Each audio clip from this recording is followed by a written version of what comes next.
ॐ ह्रीं नमो लोये सभसाहूनम्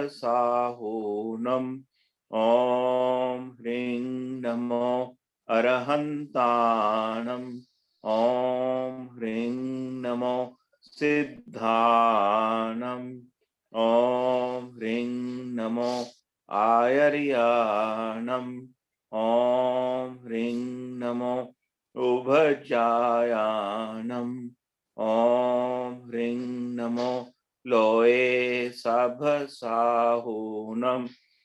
एषो पञ्चनमोकारो सभपावपनाशनो मङ्गलानां च सभ्येसिं परमं हवै मङ्गलम् परमं हवै मङ्गलम्। धन्यवाद संजय जी।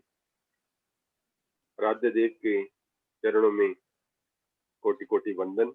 उपस्थित धर्म प्रेमी भाइयों और बहनों, आज श्रावक के 12 व्रत का भाग 5 चलाने जा रहे हैं।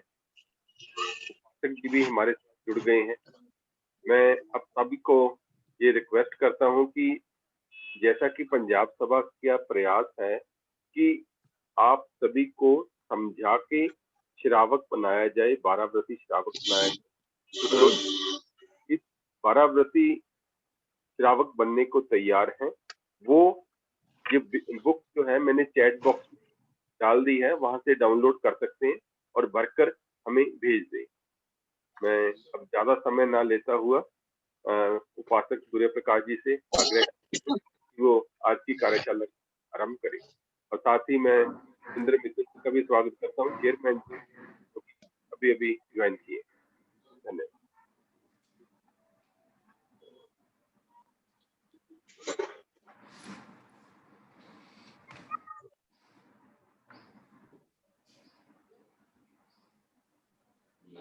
अहिंसा के अवतार भगवान महावीर के चरणों में कोटि नमन। तेरा पंथ धर्म संघ के आदि आचार्य आचार्य श्री भिक्षु एवं इस गौरवशाली आचार्य परंपरा का स्मरण करते हुए वर्तमान आचार्य महातपस्वी आचार्य श्री महाश्रमण जी के चरणों में वंदन।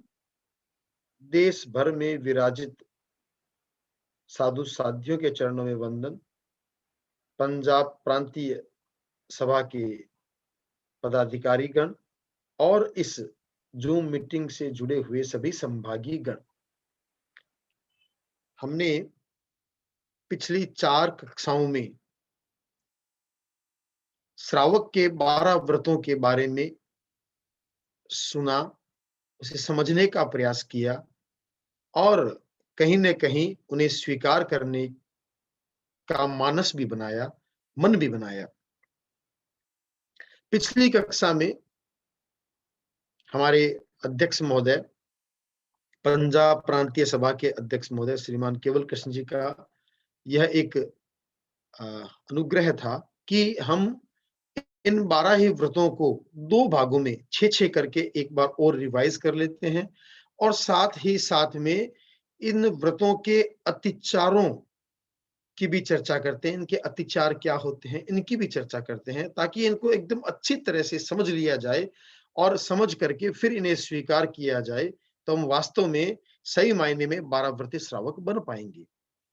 तो हमने प्रयास किया कि हम श्रावक के 12 ही व्रतों का एक-एक करके हमने खुलासा करके हमने चर्चा करने का प्रयास किया। कुछ जिज्ञासाएं भी आई, उन जिज्ञासाओं का समाधान भी संभवतः हो पाया। तो फिर भी कुछ मन में कोई जिज्ञासा किसी की हो तो वो आज भी रख सकता है, आगे भी रख सकता है। आज हम पहले जो 6 व्रत हैं, उन 6 ही व्रतों की संक्षेप में चर्चा और उसके साथ-साथ में उनके अतिचारों की चर्चा करेंगे। तो एक-एक करके हम इन व्रतों को लेते हैं। इन व्रतों को लेने से पहले हम अतिचारों के बारे में कुछ समझना चाहते हैं कि अतिचार होता क्या है और क्यों इन अतिचारों की चर्चा करनी चाहिए। कोई भी हम जब व्रत स्वीकार करते हैं, नियम स्वीकार करते हैं, तो उसमें दोष लगने की संभावना होती है। कोई ना कोई दोष लग जाता है।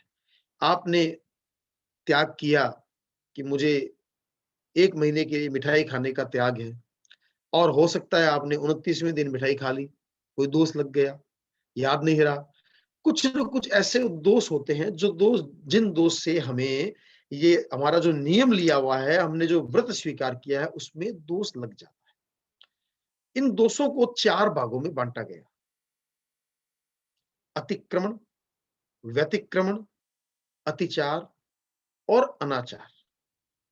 हम जब प्रतिक्रमण करते हैं तो एक हमारा पद भी आता है, 5 अनुव्रत 7 शिक्षा व्रत यही जीवन निधि, सतत संयम साधना से पूर्ण हो श्रावक विधि, साधना में अति व्यतिक्रम अति अनाचरणम कृतम, विफल हो सब पाप स्वीकृत, करूं मिथ्या दुष्कृतम, करूं मिथ्या दुष्कृतम। तो उसमें अतिक्रम, व्यतिक्रम, अतिचार और अनाचार, ये 4 शब्द इसमें तीसरी पंक्ति में ये 4 शब्द आए हैं। तो सबसे पहले तो हम ये समझें कि ये जो दोष लगते हैं, तो इसको 4 भागों में बांटा है।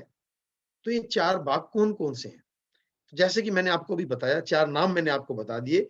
एक होता है, सबसे पहला दोष होता है अतिक्रमण करना, अतिक्रमण करना। दूसरा होता है व्यतिक्रमण करना। तीसरा होता है अतिचार और चौथा होता है अनाचार। ये 4 प्रकार के दोष बताए गए। अब चारों में क्या फर्क है, इसको हम समझने का प्रयास करें। हम इसको एक उदाहरण के माध्यम से समझते हैं।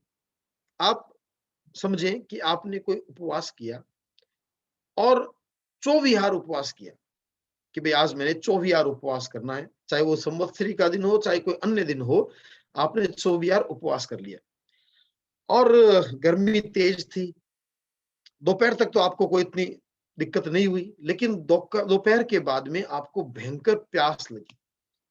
प्यास लगी और प्यास लगी तो ऐसी लगी कि अब सहन नहीं होती, और पानी पीना नहीं है क्योंकि आपने 24 उपवास किया हुआ है, त्याग किया हुआ है। तो अब कुछ देर तो आपने सहन करने का प्रयास किया, लेकिन अब आपको लगा अब मेरे से सहन नहीं होता, अब मैं तो पानी पीऊंगा। जैसे ही आपके मन में ये चिंतन आया कि मैं पानी पीऊंगा, ये हो गया अतिक्रमण। क्योंकि आपको ये पानी के बारे में सोचना ही नहीं, पीने के बारे में तो सोचना ही नहीं है कि मैंने पानी पीना है, ये तो हमें सोचना ही नहीं है। लेकिन आपने अगर ये निर्णय ले लिया कि मैं अब तो पानी पीऊंगा, अब मेरे से नहीं रहा जाता, अब मैं पानी पीऊंगा, दैट इज कॉल्ड अतिक्रमण। ये है अतिक्रमण, क्योंकि आपने अतिक्रमण कर दिया। अब खाली मन में आ गया और मैंने सोच लिया पानी पीऊंगा, तब तक तो ठीक है, तब तक भी कोई आपका दोष, आपका व्रत भंग नहीं हुआ है, क्योंकि अभी आपने खाली निर्णय लिया है, मैं पानी पीऊंगा। अब आपने देखा कि सामने ठंडे पानी की मटकी पड़ी है, पानी भरा हुआ पड़ा है, मटकी पड़ी है, साथ में पानी का वो लोटा भी पड़ा है। तो आप उठ करके और पानी पीने के लिए रवाना हो गए, उठ करके उस मटकी की तरफ चले गए। ये हो गया व्यतिक्रमण। एक तो मन में आया, मन में निर्णय लिया, और अब शरीर से आपने प्रयास भी करना शुरू कर दिया उस चीज को प्राप्त करने के लिए। पानी को पीने के लिए आप वहां से उठ करके रवाना हो गए, यह होता है व्यतिक्रमण। अब उठ करके रवाना हो गए, पानी पीने के लिए आप चले भी गए, तब भी आपका अभी तक व्रत भंग नहीं हुआ है, अभी तक व्रत भंग नहीं हुआ है, दोष तो लगा है। क्योंकि आपको जब त्याग किया हुआ है तो पानी पीने का सोचना भी नहीं है, और सोचने के बाद पानी पीने के लिए कहीं प्रयास भी नहीं करना। तो सबसे पहले तो आपने क्या किया, मन में एक चिंतन करके एक निर्णय ले लिया, तो वो हो गया अतिक्रमण। और उसके बाद उसके लिए जो शारीरिक चेष्टा की जाती है, शारीरिक प्रयास किया जाता है, वो हो गया व्यतिक्रमण। अब वहां पहुंच गए आप मटकी के पास, लोटा उठाया, मटकी से पानी भरा, लोटा हाथ में ले लिया और पानी पीने के लिए तैयार हो गए। यह हो गया अतिचार। पिया नहीं है अभी तक, लेकिन हाथ में लेके तैयार है कि अब मेरे को पानी पीना है, ये हो गया अतिचार। लेकिन अभी भी दोष आपका ये क्या हुआ है, अभी अभी व्रत भंग नहीं हुआ है, क्योंकि जब तक आप पानी मुंह में नहीं डालते तब तक आपका व्रत भंग नहीं हो रहा है। लेकिन दोष लग रहा है। दोष क्यों लग रहा है? क्योंकि जिस चीज का हमने त्याग कर दिया, उस चीज को करने का निर्णय करना, उसके लिए शारीरिक चेष्टा करना, ये सारे दोष लगते हैं। तो ये दोष। अब तीसरा आपने दोष हो गया अतिचार, यानी उसकी पूरी तैयारी कर लेना, उसको, उस व्रत को भंग करने की पूरी तैयारी कर लेना। आपने यहाँ से चिंतन करके उठ करके वहां गए और जाने के बाद हाथ में लोटा लेके पानी पीने के लिए तैयार हो गए, यह हो गया अतिचार। और जैसे ही आपने पानी पी लिया, वो क्या हो गया? अनाचार। अनाचार यानी व्रत भंग हो जाना। अब आपने पानी पीने का त्याग किया था, और अगर पानी पी लिया तो वो तो क्या हो गया? दोष भंग हो गया। खाने खाने का त्याग किया था और खाना खा लिया तो वो क्या हो गया? दोष भंग हो गया। तो ये 4 प्रकार के दोष बताए गए। सबसे पहला अतिक्रमण, दूसरा व्यतिक्रमण, तीसरा अतिचार, और चौथा अनाचार। जो अनाचार हो जाता है वहां तो व्रत भंग ही हो जाता है। लेकिन उससे पहले के जो 3 दोष हैं, अतिक्रमण, व्यतिक्रमण और अतिचार, इसका हम प्रायश्चित करके अपने व्रत को बचा सकते हैं। और हम क्या बन सकते हैं? हम अपने व्रत को कंटिन्यू रख सकते हैं, क्योंकि हमने अनाचार नहीं किया है, व्रत को भंग नहीं किया है। तो ये तीनों का हम क्या करते हैं? प्रायश्चित करते हैं। हम जब भी प्रतिक्रमण करते हैं तो हम अतिचारों का प्रायश्चित करते हैं। अतिचारों के अंदर ही अतिक्रमण, व्यतिक्रमण समावेश हो जाते हैं, समाविष्ट हो जाते हैं।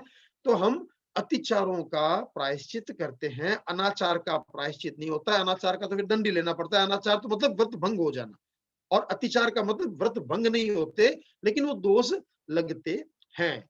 तो हम अपने इस श्रावक चर्या में आगे बढ़ने के लिए अतिचारों का प्रायश्चित करते रहें। और प्रतिक्रमण में हम यही करते हैं। हम जब प्रतिक्रमण करते हैं तो 99 अत्याचारों का प्रतिक्रमण किया जाता है, 99 अत्याचारों का प्रायश्चित किया जाता है। हमारे श्रावकों के जो 12 व्रत है, उन 12 व्रत के 99 अत्याचार होते हैं। 99, कई लोगों को नहीं पता होता, 99 अत्याचार होते हैं। और ये 99 कैसे होते हैं? 4 चीजें हमें बताई गई। भगवान ने मोक्ष मार्ग जो बताया, उसके 4 मार्ग बताए। और वो 4 मार्ग कौन कौन से बताए? पहला ज्ञान, दूसरा दर्शन, तीसरा चारित्र और चौथा तप। ये 4 है। जो ज्ञान है, उस ज्ञान के कितने अत्याचार होते हैं? ज्ञान के 14 अत्याचार होते हैं। ज्ञान के आप एक बार जानकारी के लिए करें, क्योंकि अभी हमारा ये विषय नहीं है, प्रतिक्रमण विषय नहीं है। कभी प्रतिक्रमण विषय होगा तो उसको डिटेल से बताएंगे। लेकिन अभी आप सिर्फ इतनी जानकारी रखें कि ज्ञान के 14 अत्याचार होते हैं।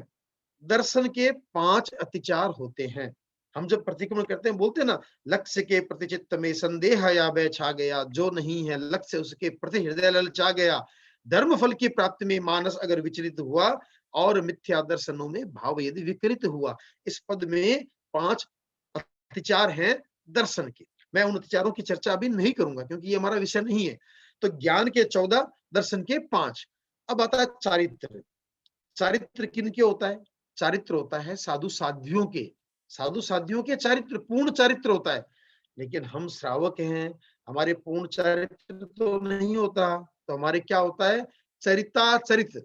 चरिताचरित का मतलब होता है न पूरी तरह से अचरित्र और न पूरी तरह से चारित्र, दोनों के बीच की कड़ी, जिसे हम व्रतावृति भी कहते हैं, संयमा संयमी की भी कहते हैं। व्रती कौन होते हैं? जो साधु साध्वियां होते हैं वे व्रती होते हैं। जो जिनके किसी भी प्रकार का व्रत नहीं होता वे अव्रती होते हैं। हम जो श्रावक होते हैं वे व्रताव्रती कहलाते हैं। तो न तो हम पूर्ण रूप से व्रती हैं और न ही हम पूर्ण रूप से अव्रती हैं, इसलिए हम व्रताव्रती कहलाते हैं, संयमा संयमी कहलाते हैं और चरिताचरित कहलाते हैं। तो हमारे जो चरिताचरित है उसके क्या है? साधुओं के व्रत है कितने? 5 महाव्रत है। तो उनके अत्याचार 5 महाव्रतों के होते हैं। और हमारे चरिताचरित है, तो चरिताचरित का मतलब हो गया हमारे श्रावकों के 12 व्रत। और श्रावकों के 12 व्रतों के कितने अत्याचार होते हैं? एक एक व्रत के कितने अत्याचार होते हैं? आपको बता सकते हैं? सामायिक के कितने अत्याचार होते हैं? सामायिक के कितने अत्याचार होते हैं?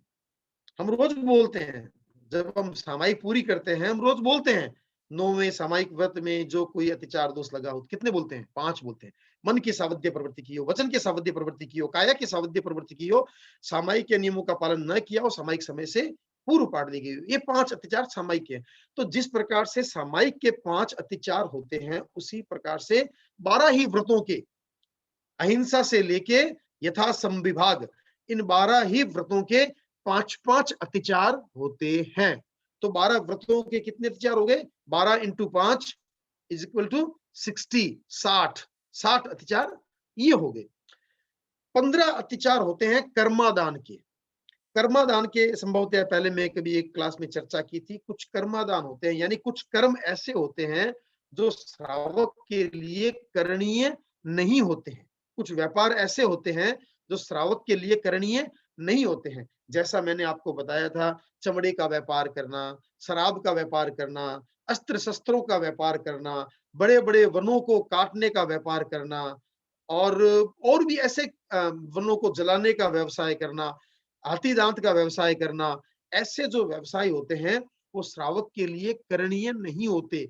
ये 15 प्रकार के ऐसे व्यापार बताए गए हैं कि ये श्रावक के लिए करणीय नहीं होते हैं। तो इन कर्मादानों के संबंध में भी 15 प्रकार के अतिचार बताए गए।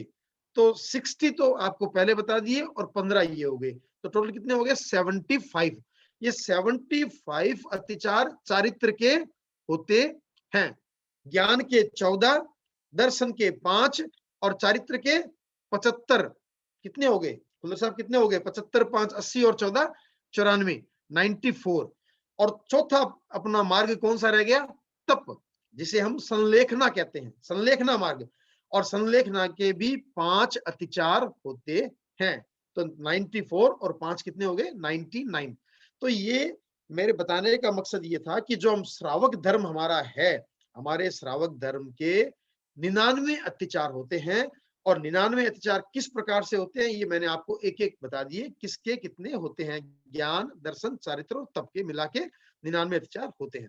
तो हम अभी 12 व्रतों के अत्याचारों की चर्चा करेंगे। तो एक एक व्रत को हम लेते हैं, उस व्रत को संक्षेप रूप में मैं वापस आपको बताने का प्रयास करूंगा और साथ साथ में उसके अत्याचारों को बताने का भी प्रयास करूंगा, ताकि आपको बिल्कुल ये अच्छी तरह से समझ में आ जाए।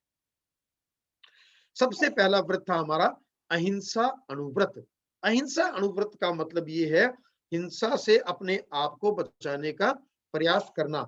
हालांकि हम गृहस्थ हैं, संसार में रहते हैं, तो पूर्ण अहिंसक नहीं बन सकते, पूरी तरह से हिंसा से विरत नहीं हो सकते, हिंसा को पूरी तरह से नहीं छोड़ सकते, लेकिन फिर भी अनावश्यक हिंसा को और बड़ी हिंसा को हम छोड़ सकते हैं।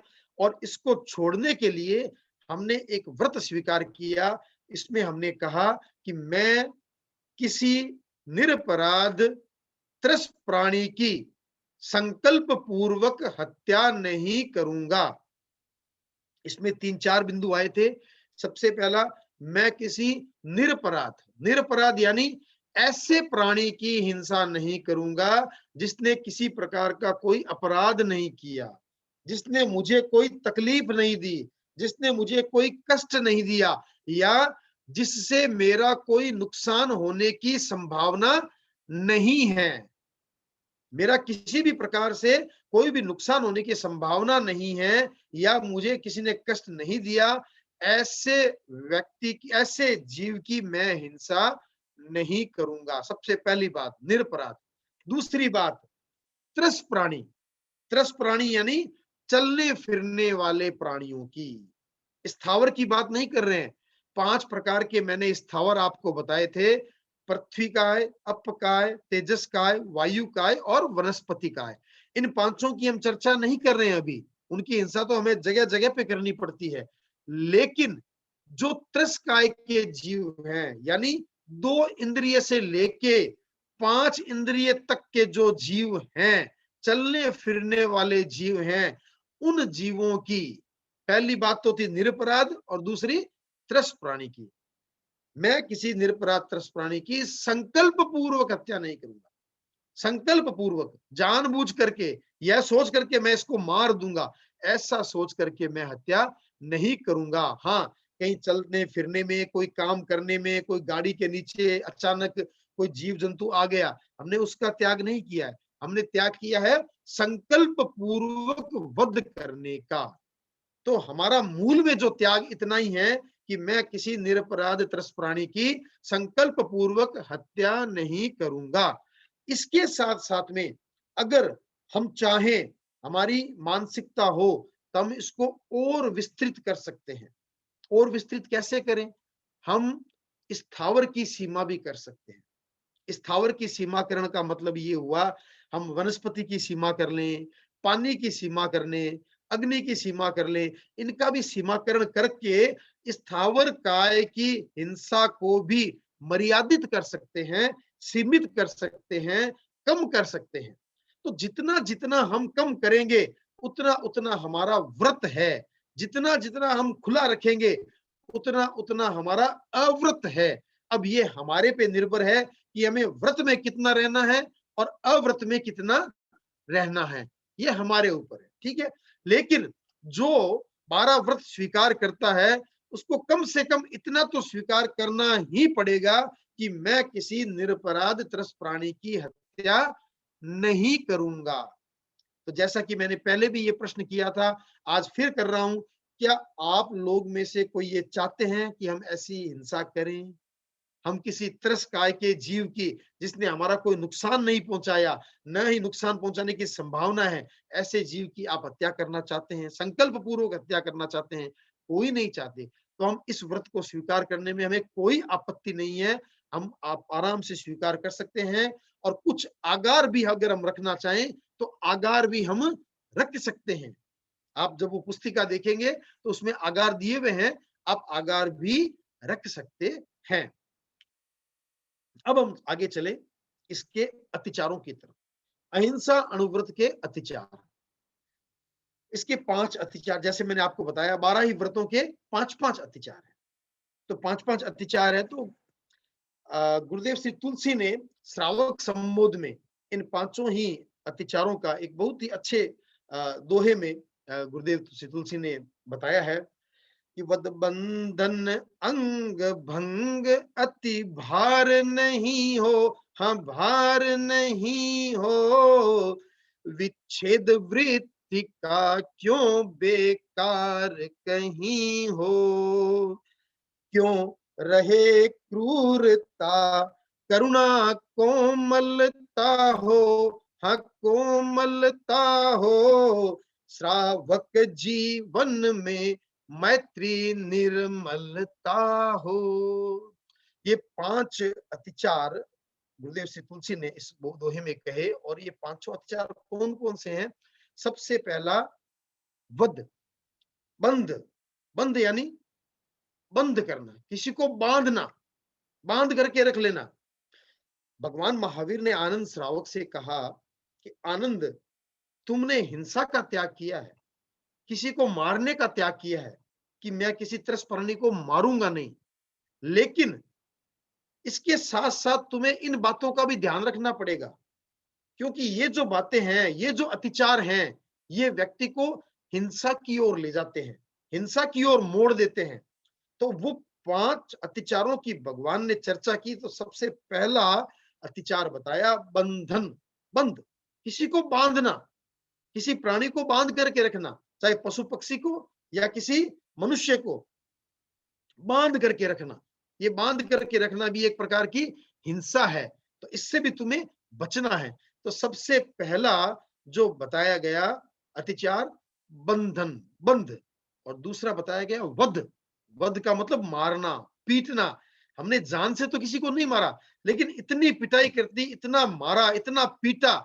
तो यह पीटना और मारना भी एक प्रकार से यह हिंसा है। हिंसा, अहिंसा अणुव्रत का अतिचार है। यह भी श्रावक के लिए करणीय नहीं है, लेकिन कभी कभी करना पड़ जाता है।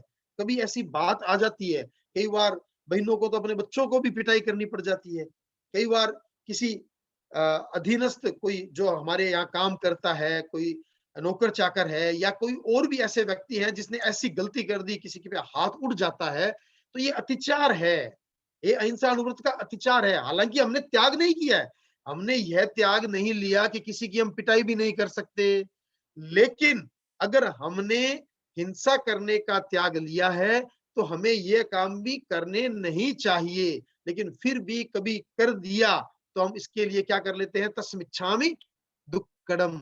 इसीलिए इसको अतिचार कहा गया, अनाचार नहीं कहा गया।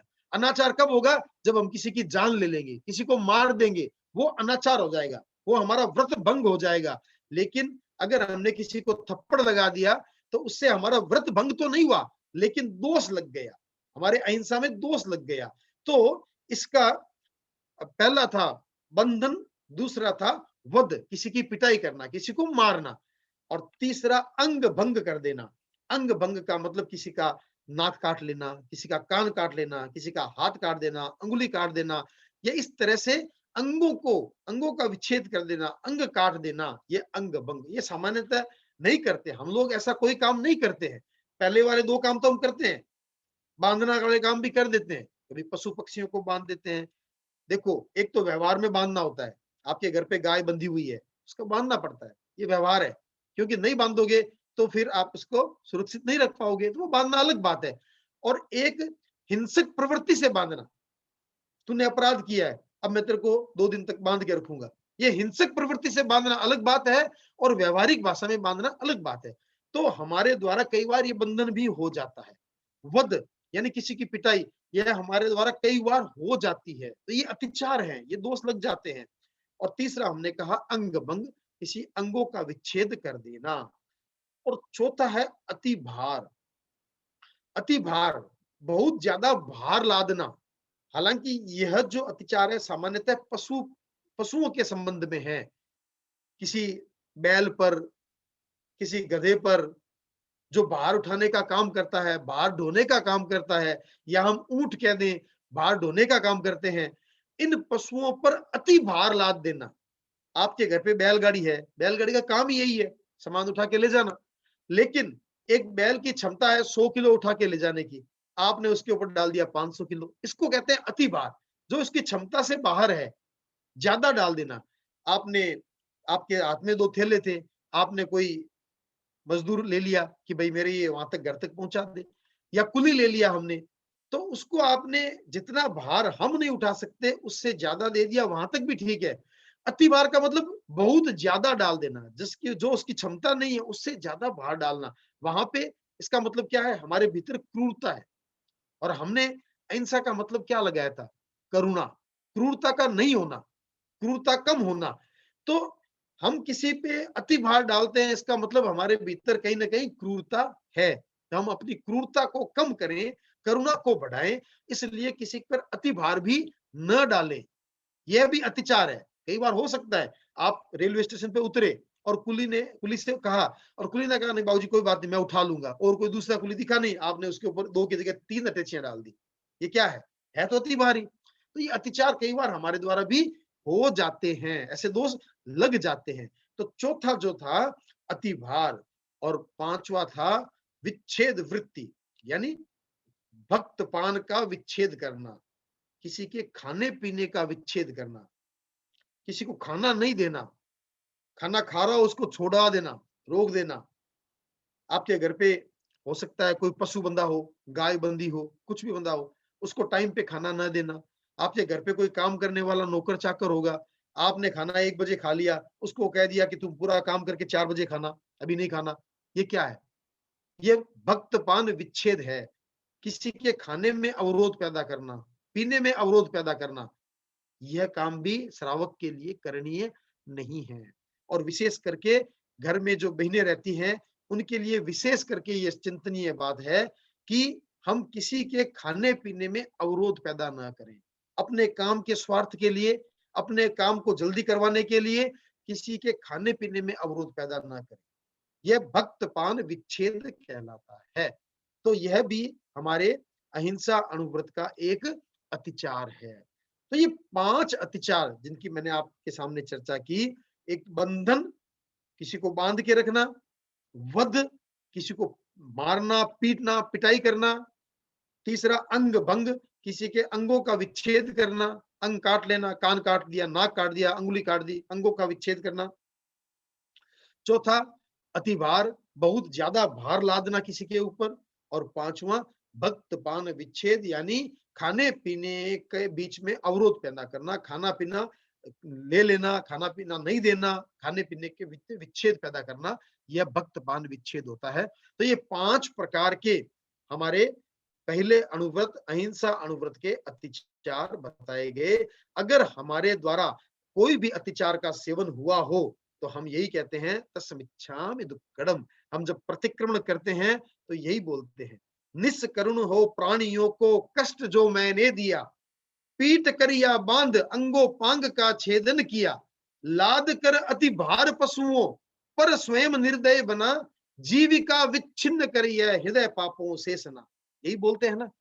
तो जब आप अब सोचेंगे, अब जब प्रतिक्रमण करेंगे ना, तब आपके दिमाग में ये बातें आएगी। अब आपने सुना है, इसको समझा है ना, अब आपके दिमाग में आएगी, अच्छा हम ये क्यों बोलते हैं। हमने इसलिए बोला कि अगर हमारे द्वारा ऐसे कोई भी काम हुए हो तो तस्मिच्छामि दुक्कडम। हम प्रतिक्रमण के दिन, प्रतिक्रमण करने के बाद अपने आप को स्वच्छ कर लेते हैं, निर्मल कर लेते हैं। मेरे द्वारा ऐसा कोई काम हुआ हो तो तस्मिच्छामि दुक्कडम। तो ये पहला अहिंसा अणुव्रत के 5 अत्याचारों की मैंने आपके सामने चर्चा की। दूसरा अणुव्रत लेते हम सत्य अणुव्रत। और सत्य अणुव्रत को स्वीकार करने के लिए हमने क्या क्या किया था कि मैं ऐसा कोई बड़ा स्थूल झूठ नहीं बोलूंगा जिससे किसी का बहुत बड़ा नुकसान हो जाए, किसी की जान चली जाए, किसी को सजा हो जाए, ऐसा झूठ मैं नहीं बोलूंगा। तो यह हमने त्याग कर दिया। अब त्याग करने के बाद में इसके अत्याचार, दोष लग जाते हैं। क्या क्या दोष लग जाते हैं? उसमें 5 अत्याचार बताए गए। पहला, सहसा अभ्याख्यान। सहसा अभ्याख्यान मतलब किसी पर आरोप लगा देना, बिना कुछ सोचे समझे सीधा आरोप लगा देना, देखा ही नहीं, समझा ही नहीं, सोचा ही नहीं, और किसी के ऊपर आरोप लगा देना, यह सबसे पहला अत्याचार होता है। दूसरा, रहस्य अभ्याख्यान। रहस्य अभ्याख्यान का मतलब क्या है? किसी व्यक्ति के बारे में यह सोच लेना कि यह पक्की बात है, इसने मेरे बारे में ऐसा चिंतन किया है। न तो उससे आपने कोई बात की, न उसने आपको कुछ बताया। आप कमरे में आए और 2 व्यक्ति कमरे में पहले से बैठे हैं, बात कर रहे हैं। सुरेंद्र जी मित्तल और केवल कृष्ण जी बातें कर रहे हैं। खुल्लर साहब आए और खुल्लर साहब ने सोच लिया ये पक्की बात है, मेरी बुराई कर रहे हैं, ये कहीं ना कहीं मेरी बुराई कर रहे हैं। ये क्या है? ये रहस्य व्याख्यान। ये यानी अंदर ही अंदर अपनी तरफ से दोष लगा देना। पता कुछ नहीं है, लेकिन वो ये होता है, हम लोगों के साथ ये सामान्यतः होता है। हम कई बार ऐसा सोच लेते हैं, पक्की बात इन्होंने ऐसा सोचा होगा, ऐसा चिंतन किया होगा, इन्होंने मेरे बारे में गलत सोचा होगा। तो यह होता है रहस्य अभ्याख्यान। पहला है सहसा अभ्याख्यान, यानी किसी के ऊपर बिना सोचे समझे आरोप लगा देना, बिना सुने बिना समझे आरोप लगा देना। और दूसरा होता है रहस्य अभ्याख्यान, यानी यह अपने आप चिंतन कर लेना कि वो व्यक्ति मेरे बारे में ऐसा सोच रहे होंगे। और तीसरा, स्वदार भेद। स्वदार भेद का मतलब, यहाँ पे स्वदार का मतलब तो होता है पति या पत्नी, लेकिन स्वदार भेद का मतलब यह लगाया गया जो आपका बहुत ही निकट व्यक्ति है, चाहे वो आपका मित्र है, चाहे आपका भाई है, चाहे आपकी पत्नी है। हाँ जी डॉक्टर साहब, सूर्य प्रकाश दर्शन कर लो। के पास है वो प्रधान जी। भाव वंदना वचन। ठीक है, चलाओ, क्लास चलाते रहो। हाँ जी। तो ये स्वदार भेद का मतलब किसी व्यक्ति ने, जो आपका बड़ा निकट व्यक्ति है, चाहे वो आपका मित्र है, चाहे आपकी पत्नी है, चाहे आपका पति है, चाहे आपका भाई है, उसने आपको अपना प्रिय या खास व्यक्ति समझ करके कोई रहस्य बताया, कोई राज की बात बताई, और आपने उसे लोगों के सामने प्रकट कर दी। आपको बतानी नहीं थी, आपने बता दी, लोगों के सामने प्रकट कर दी। यह होता है स्वदार भेद, यानी अपने प्रिय व्यक्ति का भेद उजागर कर देना, यह स्वदार भेद। तो अगर हम ऐसा करते हैं तो यह भी हमारे सत्य अणुव्रत का एक अतिचार है, यह भी हमारा एक दोष है, व्रत का दोष है, अतिचार है। चौथा है मृषा उपदेश। मृषा उपदेश का मतलब गलत उपदेश दे देना, गलत सलाह देना, गलत राय देना। कोई व्यक्ति रास्ते से जा रहा था, उसने आपसे रास्ता पूछा जगराओं का, आपने रास्ता बता दिया चंडीगढ़ का। उसने पूछा कहीं का, आपने बता दिया कहीं का जानबूझ करके। तो यह क्या है? मृषा उपदेश, गलत सहायता, गलत सहयोग करना, यानी गलत सलाह देना, गलत उपदेश देना या गलत शिक्षा देना, यह होता है मृषा उपदेश। अब आप कहेंगे कि हमने तो जो व्रत स्वीकार किया था कि हम बड़ा झूठ नहीं बोलेंगे। ठीक बात है, आपने आपने व्रत वही स्वीकार किया है, लेकिन ये जो 5 अतिचार हैं, ये ऐसे बिंदु हैं जिन पर चल करके व्यक्ति झूठ की ओर आगे बढ़ता है, असत्य की ओर आगे बढ़ता है। और हमें अपने कदम असत्य की ओर आगे नहीं बढ़ाने हैं, पीछे लेने हैं। बढ़ना किस ओर है? सत्य की ओर बढ़ना है। और अगर सत्य की ओर बढ़ना है तो इन 5 ही बातों का हमें ध्यान रखना पड़ेगा। तो चौथी बात थी मृषा उपदेश। अगर आप नहीं जानते तो किसी व्यक्ति को हाथ जोड़ के कह सकते हैं भाई ये मैं जानता नहीं हूं, या किसी और व्यक्ति से आप पूछ लें, लेकिन गलत रास्ता ना बताएं। अगर आप अच्छा रास्ता नहीं भी बताना चाहते हैं, कई बार ऐसी स्थिति होती है, हम अपने किसी व्यक्ति को सही बात नहीं बताना चाहते, सही राय नहीं देना चाहते, चाहे वो हमारे व्यापार से संबंधित हो या किसी और हमारे जीवन के किसी और पहलू से संबंधित हो। हमें ऐसा लगता है कि अगर हम इसको सही बात बताएंगे तो हमारा नुकसान हो सकता है। सामान्यतः ऐसा होता है, व्यापार के बारे में विशेषकर होता है कि अगर मैं इसको ये बता दूंगा तो मेरा नुकसान होने की संभावना है। तो आप मौन रह जाएं, ना बताएं, लेकिन गलत ना बताएं, गलत चीज ना बताएं। आपको लगता है कि कल इस चीज से मेरा नुकसान हो सकता है, इसलिए मैं आज इसको बेच दूं, मैं आज इसको बेच दूं। या कोई ऐसी जमीन है जो कि वास्तव में नुकसान देने वाली है, तो आप उसको बेच दें, वहां तक तो ठीक है। लेकिन किसी व्यक्ति को यह कह के बेच दें कि ये तुम्हारे लिए बहुत अच्छी रहेगी, तुम्हारे लिए बहुत फायदेमंद रहेगी, यह क्या है? यह मृषा उपदेश है। गलत सलाह देना, गलत उपदेश देना। आप मौन रह जाएं, बोले नहीं, वो एक अलग बात है, लेकिन गलत उपदेश, गलत सलाह मत दें। यह हमारा एक दोष है, दूसरे अनुव्रत का एक दोष है। इससे भी हमें बचने का प्रयास करना चाहिए। और 5वां है कूट लेख। कूट लेख का मतलब है गलत लेखन करना, यानी बताना कुछ और, लिखना कुछ और। आजकल तो फिर भी ऐसा कम होता है, लेकिन पुराने जमाने में ऐसा होता था।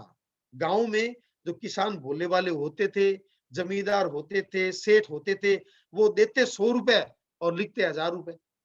देते कुछ, लिखते कुछ। वो बेचारे अनपढ़ होते, उनको कुछ पता नहीं चलता, जहां अंगूठा कहते वहां अंगूठा लगा देते।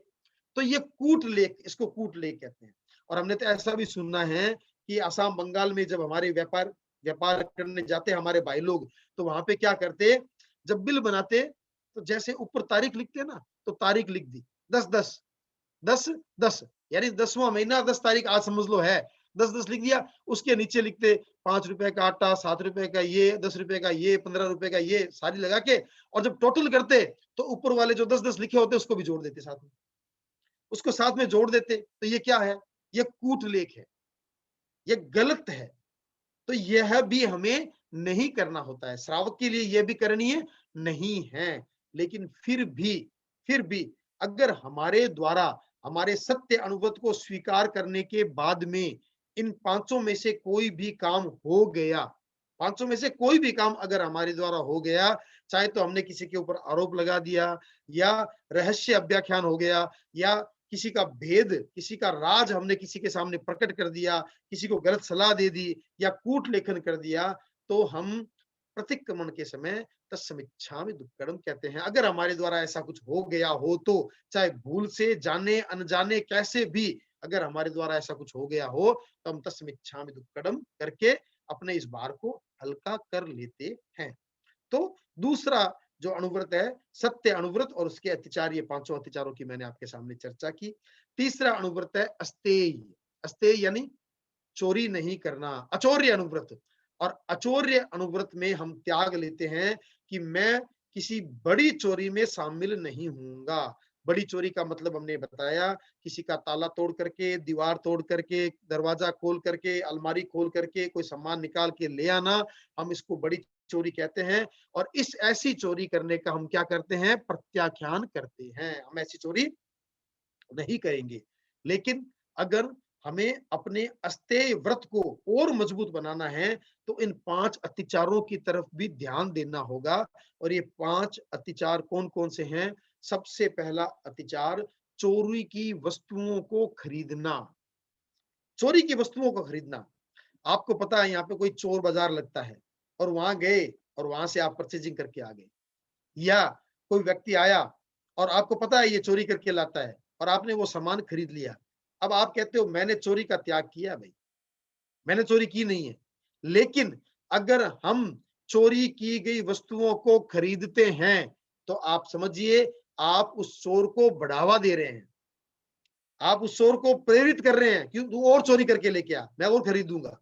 तो हमें यह काम नहीं करना होता। श्रावक को अपने थोड़े से फायदे के लिए यह काम नहीं करना। अगर आपको पता लग जाए कि ये चोरी की हुई वस्तु है, वो आपको नहीं खरीदनी, हमें नहीं खरीदनी चाहिए। हमने इसका त्याग नहीं दिया है, लेकिन फिर भी यह हमारे अस्थायी अनुव्रत का एक दोष है, हमें चोरी की वस्तु को नहीं खरीदना।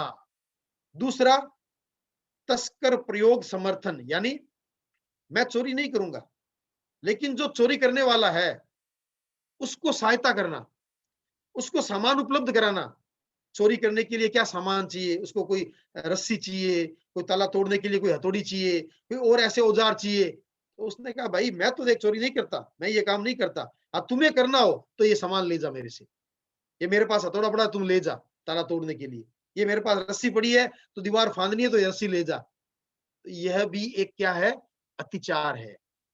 हमें करना भी नहीं है और किसी को करने में सहयोग भी नहीं करना है। ये सहयोग करना भी तस्कर प्रयोग समर्थन है, यानी हम उसको समर्थन कर रहे हैं, चोरी करने में समर्थन कर रहे हैं। तो यह भी हमारे लिए करणीय नहीं है, हमें यह काम नहीं करना। यह एक दूसरा अतिचार है अस्तेय अनुव्रत का। तीसरा है विरुद्ध राज्यातिक्रम, यानी जिसकी राज्य में मनाही है उसको बेचने और खरीदने का काम करना या लेके आना, या हम दूसरी भाषा में कह दें तस्करी करना, स्मगलिंग करना। जैसे अफीम की स्मगलिंग होगी, राजस्थान में हो सकता है अफीम बिकती है, पंजाब में नहीं बिकती, पंजाब में मनाही है, लेकिन हम वहां से ले आए। ये क्या है, राज्यातिक्रम है। राज्य की जो आज्ञा है, राज्य का जो नियम कायदा कानून है, उसका अतिक्रमण है। तो जिस चीज की राज्य में मनाही है उसको लाना, तस्करी करना, तो हम तस्करी का काम न तो करते हैं, न हमारे करने की कोई मानसिकता है। तो यह तीसरा अतिचार है, विरुद्ध राज्यातिक्रम। और चौथा है कूट तोल माप। कूट तोल माप यानी कम बेसी तोल माप। किसी ने मांगा 5 किलो और दे दिया 4 किलो, किसी ने मांगा 3 मीटर दे दिया 2 मीटर, अपनी चतुराई से अपनी होशियारी से कम तोल के दे दिया, कम माप के दे दिया। यह कूट तोल माप की नीति पुराने जमाने में बहुत ज्यादा चलती थी, संभवतः भगवान महावीर के समय और ज्यादा चलती होगी, तभी उन्होंने ये बातें इतनी कही है। तो कूट तोल माप की नीति जितनी पहले चलती थी, आज के जमाने में ऐसा संभवतः नहीं है। इसके लिए दो बातें हो गई। एक तो आजकल थोड़ी एथिक्स पे बहुत चर्चा होती है, एथिक्स पे शिक्षा बहुत दी जाती है। जो व्यापार की नीतियां हैं वो नीतिगत आजकल काफी शिक्षा देने के कारण लोग ऐसी काम नहीं करते हैं। और दूसरा, ये जो हमारे तोलने मापने के जो उपकरण आ गए आजकल, इतने अपडेटेड आ गए, इतने अच्छे आ गए कि उनमें ऐसा काम संभवतया कम संभव हो पाता है। जितना पहले इजीली संभव हो पाता था, आजकल ये काम कम संभव होता है। पहले ऐसे सुनने में आता है कि तराजू के नीचे जिसमें सामान रखा जाता था, जिस पलड़े में सामान रखते थे उसमें छोटा सा चुंबक चिपका दिया जाता था, तो वो चुंबक से उतना भार तो चुंबक का हो जाता और बाकी तो वो कम दे देते। ये चतुराई थी, ये व्यापारी अपने आप को चतुर समझते थे, अपने आप को होशियार समझते थे। लेकिन ये होशियारी हमारे काम की इसलिए नहीं है क्योंकि हमें ऐसे काम नहीं करना, हमें अपने आत्मा के विकास की ओर बढ़ना है, आत्मा का पतन नहीं करना है, इसलिए हमें ऐसा काम नहीं करना।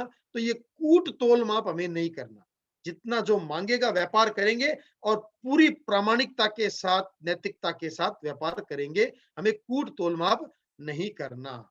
और पांचवा जो इसका अतिचार है वो है मिलावट करना। मिलावट करना यानी कि दिखाई कुछ चीज और दे दी कुछ और, कोई चीज में कोई चीज मिला दी। तो बहुत सी ऐसी चीजें होती है जिनमें ब्लेंडिंग बहुत इजीली हो जाती है। बहुत सी ऐसी चीजें होती है, जैसे सबसे अच्छी ब्लेंडिंग किसमें होती है? सबसे अच्छी ब्लेंडिंग होती है दूध में। कुछ नहीं करना, पानी तो डालना है, कुछ नहीं, उसको आप अलग ही नहीं कर सकते, उसको आप अलग नहीं कर सकते। आप चाय पत्ती को देखते होंगे, चाय पत्ती में सबसे ज्यादा ब्लेंडिंग होती है। थोड़ी चाय पत्ती कोई क्वालिटी की, थोड़ी कोई क्वालिटी की मिक्स करके उसको एक नई क्वालिटी बना दी, ये भी ब्लेंडिंग का काम है। ऐसे आप एक एक करके देखोगे, बहुत से ऐसे काम है जिसमें ये मिश्रण होता है, मिलावट होती है। हमें मिलावट नहीं करनी, हम श्रावकों को मिलावट से दूर रहना है, ऐसे काम हमें नहीं करने, क्योंकि मिलावट करने का मतलब ही क्या है? आप कोई न कोई रूप में चोरी कर रहे हैं। आपने मिलावट का त्याग नहीं किया, लेकिन अगर आपके मन में ऐसी भावना रहती है मिलावट करने की, तो कहीं ना कहीं आप अपने भीतर चोरी को प्रश्रय दे रहे हैं, चोरी का समर्थन कर रहे हैं। हमें यह चोरी का समर्थन नहीं करना। तो हमारा तीसरा जो अनुव्रत था, अचौर्य अनुव्रत, और अचौर्य अनुव्रत के ये 5 अतिचार मैंने आपको बताए। इन पांचों ही अतिचारों से हमें बचने का प्रयास करना है। फिर भी अगर कोई किसी कारण से जाने अनजाने में हमारे द्वारा कोई अतिचार हो जाता है, तो हम प्रतिक्रमण करते हैं। तो यही हम कहते हैं तस्मिच्छामि दुक्कडम, तस्मिच्छामि दुक्कडम। हम कहते हैं ग्रहण कर अस्तेय का व्रत, जो चुराई वस्तु ली, चोर के चोरी करण में योग सम्मति अगर दी, राज्य के प्रतिसिद्ध का आयात या निर्यात भी, कुछ दिखाया कुछ दिया या की मिलावट हो कभी, तोल में या माप में प्रामाण्य जो बरता नहीं, और लंचा ग्रहण में कर्तव्य की जड़ता रही। यह 5 अनुव्रत हम इन दोहों के माध्यम से हम कहते हैं। यह मेरा एक विश्वास है कि एक बार अगर इन 12 व्रतों को आप समझ लेंगे और उनके अत्याचारों को समझ लेंगे, उसके बाद अगर आप प्रतिक्रमण करेंगे, तो आपको इतना आनंद आएगा प्रतिक्रमण में, इतना आनंद आएगा। क्यों आएगा? क्योंकि अब जो आप प्रतिक्रमण कर रहे हैं, भाव प्रतिक्रमण कर रहे हैं। इतने दिन आप क्या करते थे? द्रव्य प्रतिक्रमण ज्यादा होता था, भाव प्रतिक्रमण कम होता था। क्यों? क्योंकि आपको शब्दों का पता नहीं था, बस खाली बोलना अर्थसमिच्छामि दुक्कडम, बोलना अर्थसमिच्छामि दुक्कडम। लेकिन अब आपको यह पता है कि मैं क्या बोल रहा हूं, मैं क्या बोल रहा हूं, ये पता है। जैसे ही आप बोलेंगे ग्रहण कर अस्तेय का व्रत, जो चुराई वस्तु ली, चोर के चोरी करण में, अब पता है ना, चोर के चोरी करण में योग सम्मति अगर दी, राज्य के प्रतिसिद्ध का आयात या निर्यात भी, जो राज्य में बैन है उनका आयात निर्यात करना, राज्य के प्रतिसिद्ध का आयात या निर्यात भी, कुछ दिखाया कुछ दिया, दिखाया कुछ और दिया कुछ और की मिलावट हो कभी, अगर कोई मैंने मिलावट कर ली हो, तोल में या माप में प्रामाण्य जो बरता नहीं, अगर माप तोल में मेरी प्रामाणिकता नहीं रही, और लंचा ग्रहण में कर्तव्य की जड़ता रही, अगर ऐसा काम मैंने कोई कर लिया, तो तस्मिच्छामि दुक्कडम। तो यह है तीसरे अनुव्रत के, यानी अस्तेय अनुव्रत के ये 5 अतिचार हैं। तो कुलर साहब 3 अभी तक अनुव्रत हमारे हुए हैं, 3 अनुव्रतों के अतिचार हुए हैं। तो 4:20 लगभग हो गए। अभी जिज्ञासा समाधान भी है, तो हड़बड़ी ना करके अगर हम आराम से चले, तो मेरे को लगता है वो ज्यादा बेटर रहेगा, तो सबको अच्छा समझ में आ जाएगा।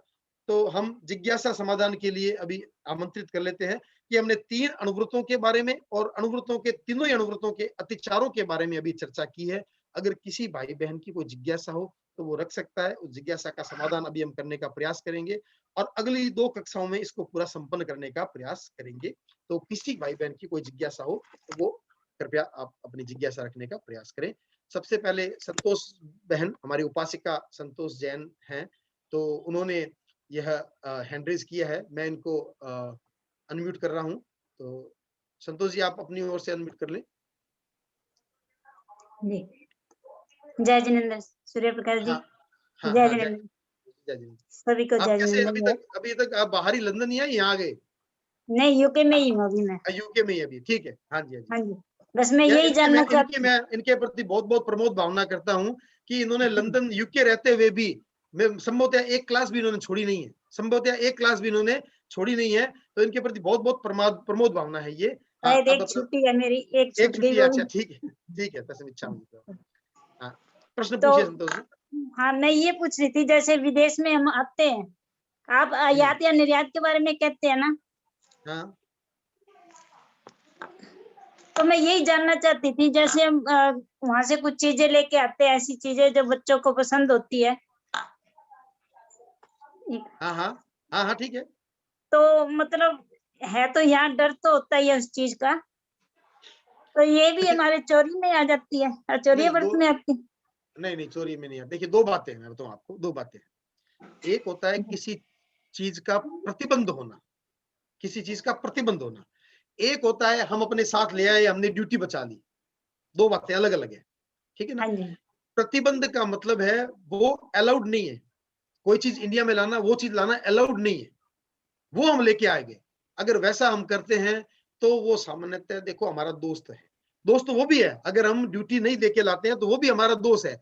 लेकिन टैक्सेशन पार्ट को हमने इन व्रतों से अलग रखा हुआ है। अभी टैक्सेशन पार्ट को बिल्कुल अलग रखा हुआ है।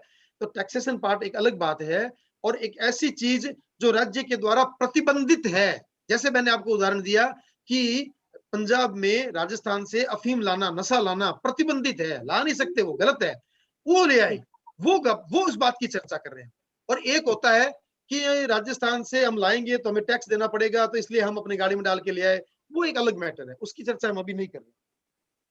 ठीक, हाँ जी, धन्यवाद। दूसरा जय जिनेंद्र प्रश्न साहब। प्रभा जी नाटक का है, तो मैं जय जिनेंद्र।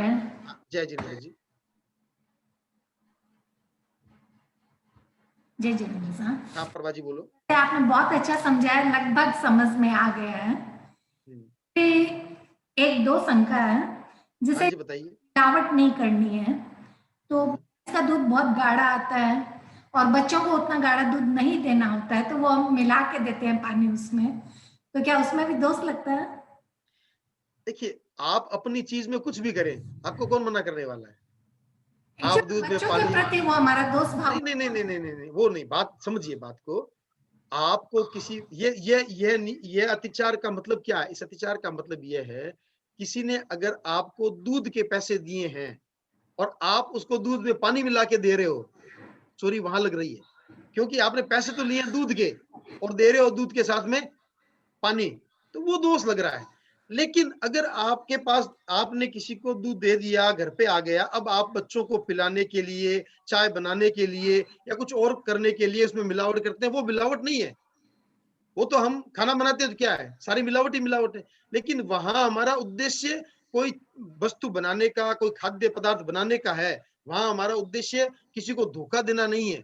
लेकिन जो दूध बेचता है, वो पानी मिलाता है, तो उसका उद्देश्य कहीं ना कहीं धोखा देना है, वो चोरी है। और एक जो अभी प्रतिक्रमण के संदर्भ में था, लंचा ग्रहण में हाँ, की जड़ता रही, तो वो लंचा का क्या अर्थ होता है? लंचा ग्रहण में कर्तव्य की जड़ता रही। अब जैसे हम व्यापार करने वालों को तो ये तो कह दिया मिलावट करना और करना, लेकिन जो जॉब करने वाले हैं, सर्विस करने वाले हैं, वो क्या करते हैं? लंचा मतलब रिश्वत, रिश्वत रिश्वत ग्रहण करने के लिए कर्तव्य में जड़ता रही, कर्तव्य में जड़ता रही। उन्होंने अपना काम पूरा नहीं किया, उन्होंने काम रखा नहीं, फाइल को साइड में रख दिया कि जब तक मुझे कुछ मिलेगा नहीं, जब तक उसको मेरे को रिश्वत नहीं मिलेगी, मैं ये काम नहीं करूंगा। तो जब व्यक्ति के मन में यह बात होती है कि बिना पैसे लिए मैं काम नहीं करूंगा, तो वो भी एक प्रकार से क्या है?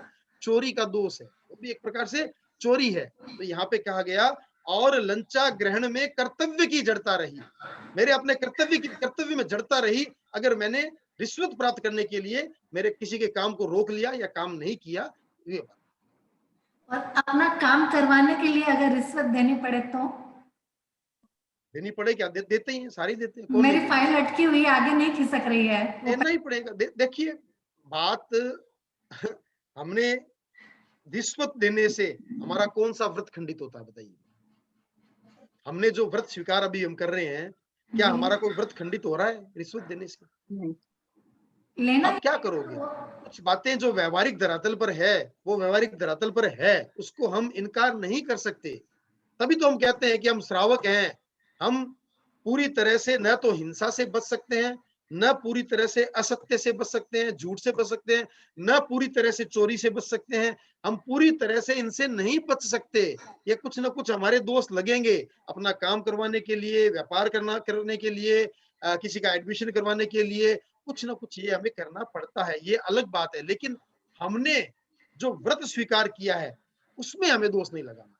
तो हमने अगर व्रत स्वीकार हमने यह किया है कि हम इस प्रकार की बड़ी चोरी नहीं करेंगे, तो हम नहीं करेंगे, यह हमने ध्यान रखना है। ओके, आभार साहब का। और जय एक जिनेंद्र सर। होस्ट से पूछना था, हाँ बोले। जैसे ये जो आपने पुस्तिका भर के भेजने का बोला है, तो खाली हाँ। को ये एक साइन ही करना है या पूरा फिलअप करके देना है जितना भी है? देखिए, फिलअप करके आपको अपने पास रखना है ताकि आपकी स्मृति में रहे कि मैंने क्या क्या त्याग लिए हुए हैं, वो आप अपने पास सुरक्षित रखें और महीने में एक बार उसको पढ़ते रहें, तो आपकी विस्मृति ना हो, आपको भूल ना लगे, ध्यान में रहे।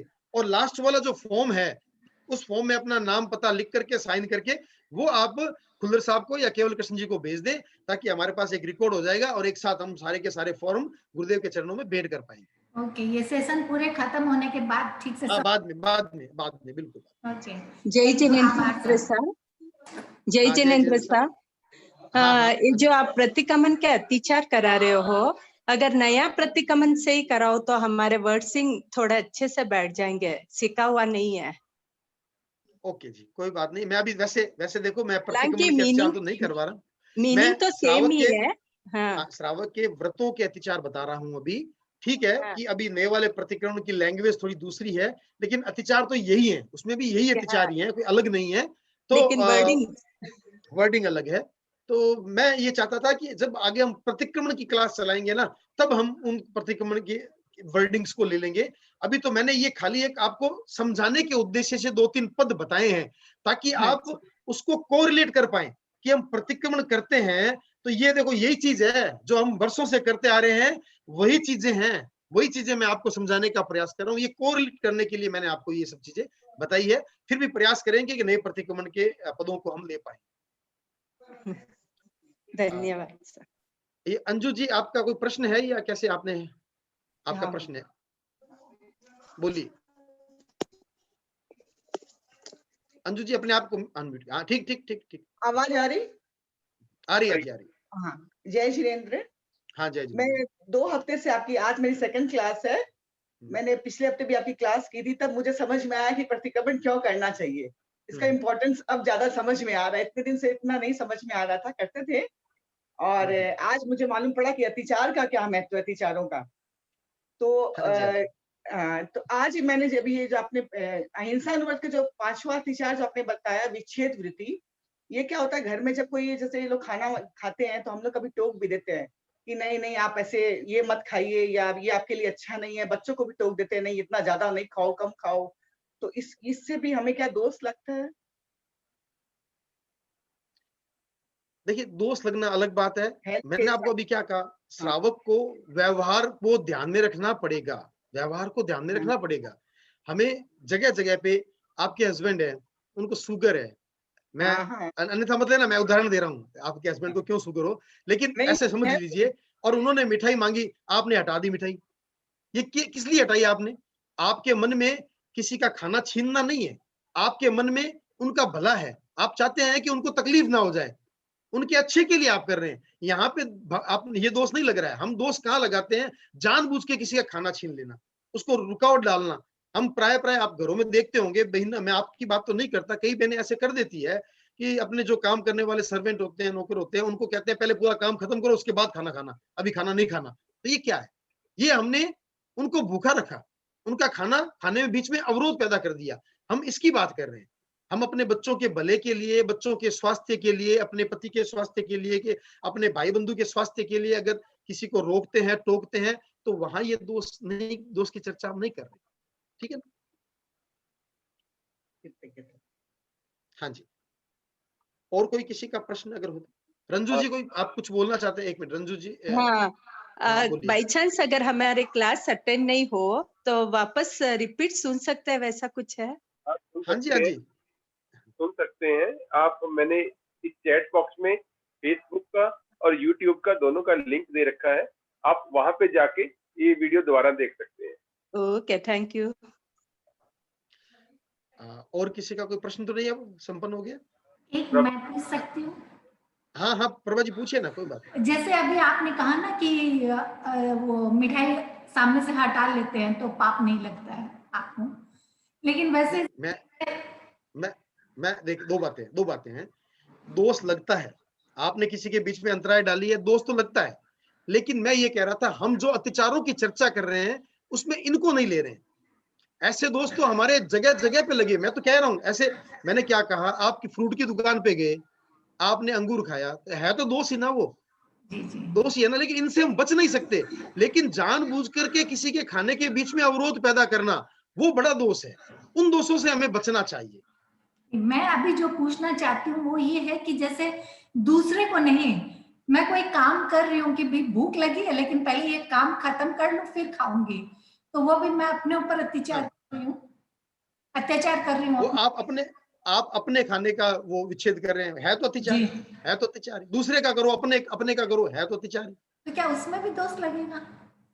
देखो दोष तो है ही है, लेकिन ये आपका व्रत भंग नहीं है, क्योंकि आपने व्रत स्वीकार ऐसा किया ही नहीं है, व्रत भंग नहीं है। लेकिन किसी के भक्त यानी खाने का विच्छेद करना या खाने में अवरोध पैदा करना, वो चाहे आप किसी और का करें चाहे आपने स्वयं का भी करें, आप कर तो रहे हैं ना। विच्छेद तो विच्छेद ही है। Thank you sir. और किसी को भी कुछ पूछना है वो अपने आप को अनम्यूट कर सकता है। मैंने उसको अनम्यूट करने की परमिशन दे दी है। अगर किसी का भी कोई क्वेश्चन है या किसी ने कुछ कहना है,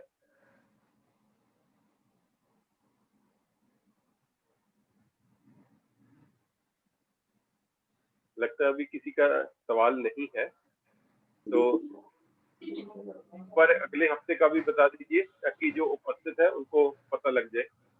कुल्लर साहब, मैं आप सबसे एक माफी चाहता हूं, अगले सप्ताह मैं उपलब्ध नहीं हो पाऊंगा। मैं संभवतः यहाँ इंडिया से बाहर हूं, तो अगले सप्ताह मैं माफी चाहूंगा। फिर नेक्स्ट वीक मिलेंगे। तो नेक्स्ट वीक में मैं यहाँ पे नहीं, इंडिया में नहीं हूँ, तो मैं हो सकता है मैं नहीं अटेंड कर पाऊंगा। यूके आ रहे हैं तो यूके आ जाओ। यूके तो आप नहीं बुला सकते, अभी अलाउड नहीं है। ठीक है जी, बहुत बहुत आभार है आपका, हमने तो दूर बैठे भी आपका पूरा लाभ ले रहे हैं। धन्यवाद जी, सब गुरुदेव की कृपा, सब गुरुदेव की कृपा बनी रहे कृपा। चलो ठीक है जी, अभी और किसी का सवाल नहीं है, समय भी हो गया, तो हाँ जी। मंगल पाठ। ओम ह्रीं नमो अरहंताणम, ओम ह्रीं नमो सिद्धाणम, ओम ह्रीं नमो आयरियाणम, ओम ह्रीं नमो उवज्झायाणम, ओम ह्रीं नमो लोये सब्बसाहूणम। एसो पंचनमुक्कारो सब्ब पावपणासनो मंगलाणं च सव्वेसिं पडमं हवै मंगलम। चत्तारि मंगलम अरहंता मंगलम, सिद्धा मंगलम, साहू मंगलम, केवल पन्नतो धम्मो मंगलम। चत्तारि लोगुत्तमा अरहंता लोगुत्तमा, सिद्धा लोगुत्तमा, साहू लोगुत्तमा, केवल पन्नतो धम्मो लोगुत्तमो। चत्तारि शरणं पवज्जामि, अरहंते शरणं पवज्जामि, सिद्धे शरणं पवज्जामि, साहू शरणं पवज्जामि, केवल पन्नतम धम्मम शरणं पवज्जामि। चारु शरणा सगा और न सगो कोई, जे कोई भव्य प्राणी आदरे, अक्षय अमर पद होय। विघ्न हरण मंगल करण स्वाम भिक्षुनो नाम, गुण ओलक समरण किया, सरे अचिंत्या काम, सरे अचिंत्या काम, सरे अचिंत्या काम। जय जय ज्योति चरण, जय जय महाश्रम। ओम अरहम, ओम अरहम। कृतज्ञ उसमें। कुल्लर साहब बहुत अच्छा लगा, बहुत अच्छी मीटिंग हुई, अत्याचार और समझने में बहुत अच्छा लगा। बहुत बहुत धन्यवाद। बहुत बढ़िया जी, आपने आज हिम्मत से बाहर गए हुए थे, वहीं से मीटिंग अटेंड की, बहुत ही अच्छा। मीटिंग छोड़ने का सवाल ही नहीं होता, मजा ही नहीं आता, ऐसे लगता है भी आज आज कुल्लर साहब ने फोन करके कहा था केवल कृष्ण जी कि आज केवल कृष्ण जी अटेंड नहीं कर पाएंगे, बाहर गए हुए हैं। तो मैंने कहा चलो कोई बात नहीं, लेकिन आपने एक मिनट के लिए भी आप बाहर नहीं हुए थे, आप शुरू से लेके अंत तक बिल्कुल हमारे साथ थे। तो बहुत बहुत आभार है आपका भी। साध्वी श्री जी के सानिध्य में बैठ के सुनी है, साध्वी श्री जी ने भी सुना है, उनको भी बहुत अच्छा लगा। बहुत कृपा कराई, बहुत कृपा है महाराज जी की। ठीक है, जय जिनेंद्र, धन्यवाद। जय जिनेंद्र, जय जिनेंद्र। बहुत बहुत आभार आपका। जिस किसी ने भी कोई डाउनलोड करना हो चैट में से या कोई मैसेज कॉपी करना हो वो कर, मैं अभी थोड़ी देर के लिए मीटिंग खुली छोड़ दूंगा। ठीक है जी।